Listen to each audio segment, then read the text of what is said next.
Nessa palavra, em Ezequiel 22:30, que enfatiza, né? A mensagem fala muito sobre a brecha.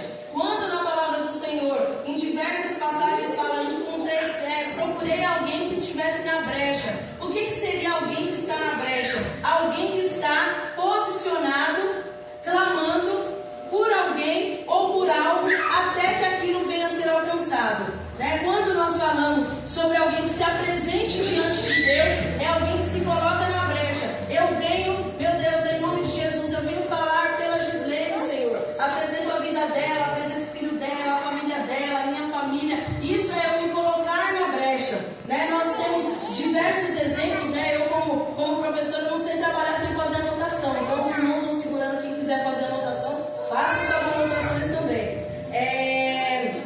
Quando nós falamos que o Senhor ele reverte situações em resposta a orações, tem muitas pessoas, né, que elas entendem que a vida vai acontecendo a seu passo, a cada passo, mas a palavra do Senhor, ela nos mostra que a oração de mulheres e homens, elas reverteram situações de destruição. Aqui em 22:30, Deus procurou naquela terra alguém que estivesse na brecha e não encontrou. E aquele povo amargou uma escravidão de 70 anos dentro daquela ocasião, né? Porque Deus não encontrou alguém que intercedesse naquela ocasião por aquelas pessoas, por aquela situação. Então nós temos diversos exemplos, né? Tanto na Bíblia como fora da Bíblia, né? Ontem ali no Vargem Grande nós ouvimos vários exemplos, né? De mulheres que se colocaram na brecha em virtude de uma situação que foi revertida a situação porque aquelas pessoas se colocaram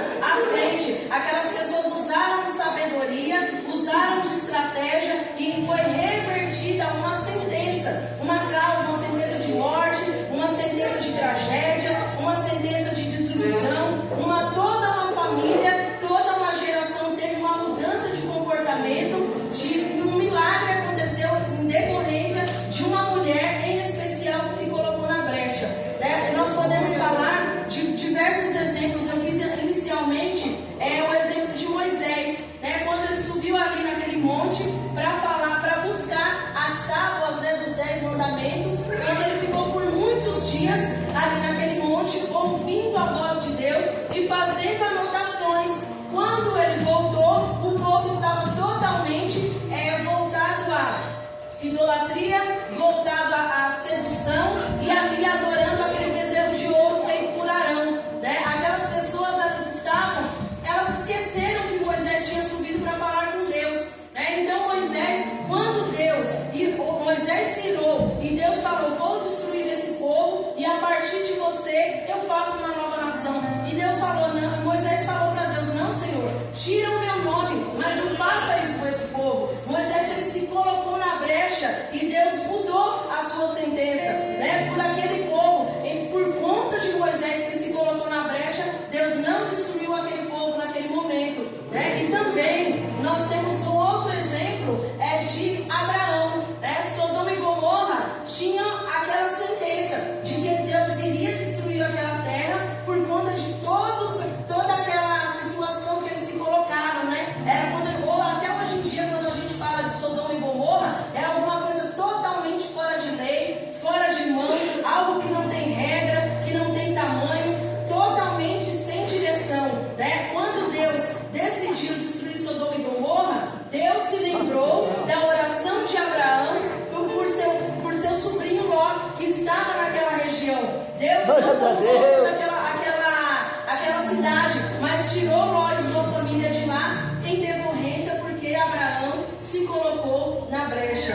Né? Então, quando a gente fala da representatividade de uma oração, da representatividade de uma pessoa, em prol de uma pessoa, em prol de uma cidade, de uma nação, de um estado, de uma situação, a oração ela é capaz de mudar sentenças. Né? Não é a nossa oração, não, porque eu sou muito forte, mas o Deus que responde orações, Ele é um Deus forte, é um Deus capaz, é um Deus que tudo pode, que tudo faz. Né? Então, o que representa para nós, né? A oração ela pode trazer resultados extraordinários e não apenas lá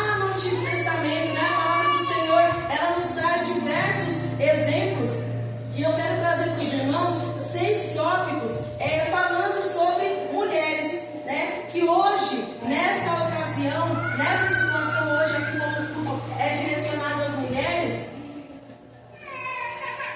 eu gostaria de trazer para os irmãos a importância de mães e mulheres que se coloquem na brecha, de mães e mulheres que se posicionem na brecha, que se posicionem em favor de suas famílias, né? O tópico de Deus procura mulheres e mães que encontrem tempo e disposição, o tempo e a disposição para orar pelos seus filhos. Eu estou falando mães, os pais que estão aqui, e você que não tem mães, porque quando eu mais jovem ouvi alguém falando, né? Orem pelos seus filhos. Eu lá com 20 anos, meu primeiro filho eu tive com 35 anos. Então quando falava ore pelos seus filhos, eu falava, imagina, vou falar orar pelo filho que eu não tenho. Ore pelos seus filhos. Você que é jovem, né? Tem poucos jovens aqui hoje. Ore pelos seus filhos. Ore pelos seus filhos. Ore pelos seus netos. Ore pela sua geração. Por quê? Porque a nossa oração, ela é em âmbito espiritual. Ela não é apenas para o nosso tempo, não é apenas para esse ano. A nossa oração, ela alcança gerações, ela alcança tempos, ela quebra planos do inimigo que estão sendo traçados contra a nossa casa e a nossa família nos dias de hoje. A nossa oração, ela vai alcançar um plano do inimigo que está traçado lá na vida dos seus netos, na vida da sua geração, para acabar com o plano do Senhor na nossa geração. Mas quando nós nos colocamos na brecha em favor da nossa geração, o Senhor, Ele tem prazer em fazer milagres dentro da nossa casa e da nossa família, né? Deus, Ele procura, irmãos, nesse primeiro tópico, né? Deus procura mulheres e mães que se posicionem em favor dos seus filhos, que encontrem tempo, né? Porque nós estamos numa geração, todos nós, né? A gente levanta, abre o olho, a gente já tem tantas coisas, né? É o filho para levar para a escola, ou é o filho para arrumar, é a casa para arrumar, é uma mensagem, antes das 7 da manhã, eu tenho certeza que a maioria aqui já fez tanta coisa, né? Olhou no relógio às 6:30 da manhã, você já fez tanta coisa, você já colocou criança na escola, você já fez comida, tem gente que 6 horas da manhã já tem o almoço pronto, né? Então, quando a gente ora, eu tô vendo, assim mesmo, eu sei que a panela está fervendo cedo em casa, né, gente? É assim que não é para ninguém, não é diferente, não, é assim mesmo. De manhã, 6 horas, a gente fala, nossa, é tão cedo, mas tão cedo, já aconteceram tantas coisas, né? Mas hoje, o Senhor, Ele está nos convidando para que nós nos coloquemos na brecha, para que nós encontremos tempo para interceder pelos nossos filhos.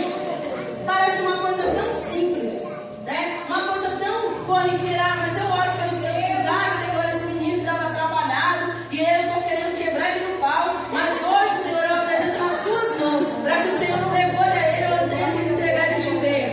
E porque é assim, nós somos carne, né? Mas quando o Senhor, Ele nos convida nessa noite, Ele nos traz, né, para a atenção que nós precisamos nos colocar na brecha, em oração pelos nossos filhos.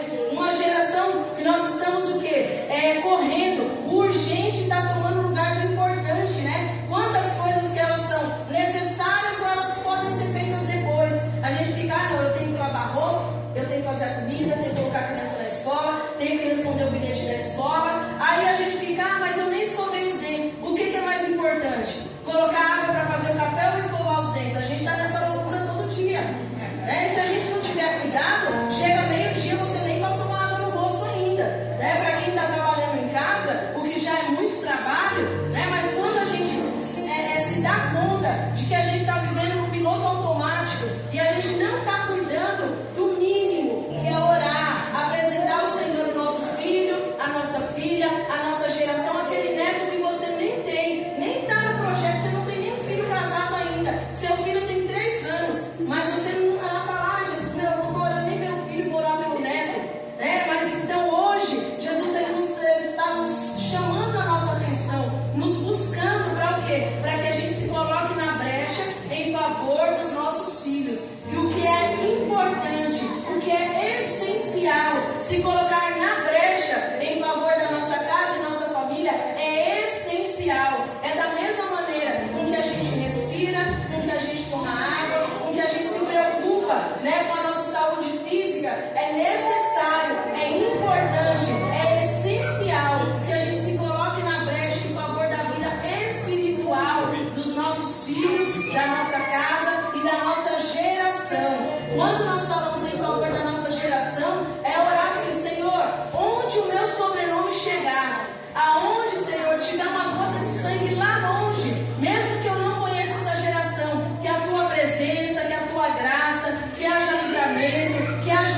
intimidade, uma liberdade com Deus, né? Quando o meu avô ele conheceu, tem coisas assim, experiências que a gente não pode ouvir e descartar. A gente precisa falar, nossa, mas a tal pessoa viveu e fez tantas coisas.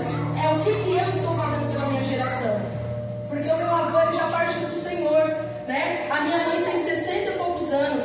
Eu tenho os meus primos mais velhos. Aí a gente começa a trazer essa responsabilidade. Essas pessoas ganharam pessoas para Jesus, evangelizaram uma família inteira. Uma parte da minha família vinha de religiões afrodescendentes, né? Vieram do candomblé. E a palavra do Senhor chegou no seio da minha família há 3 gerações. E todos, a grande maioria das pessoas, temos pastores, temos obreiros, temos missionários. Mas isso é resultado de oração.